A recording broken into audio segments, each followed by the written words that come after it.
আসসালামু আলাইকুম everyone. 10 March ছিল আমার জন্মদিন। তো সবাই ওরা কেক নিয়ে এসেছিল, দিদি, দাদা আর আমার বর। তো কেক কাট করলাম, তারপর সবার সাথে একটু ফটো ক্লিক করলাম, আমার বরের সাথে, আমার ননদদের সাথে। তারপরের দিন আমি রেডি টেডি হয়ে ফ্রেশ হয়ে বেরিয়ে পড়লাম কাজের জন্য। আর সেদিনে ওয়েদারটা খুবই ভালো ছিল, মানে সেরকম রোজা রোজা ভাব লাগছিল না। আর দেখো এখানে ওয়েট করছি ডক্টরের জন্য। তারপর ডক্টর মিট করে আমি র্যাপিডো করে আবার বেরিয়ে পড়লাম তোমার ঘরের জন্য। আর সেদিন ছিল ইফতার পার্টির একটা গেট টুগেদার। আর দেখো এখানে জিয়াদ আর আমার বোন এসছে, জিয়াদের সাথে অনেক দিন পর দেখা হলো।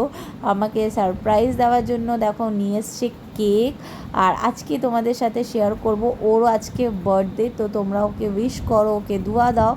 আর ওকে আমি গিফট দিলাম, অনেক খুশি গিফট পেয়ে। আর দেখো কত সুন্দর আমার জন্য কেক নিয়ে এসেছি। Thank you Zia.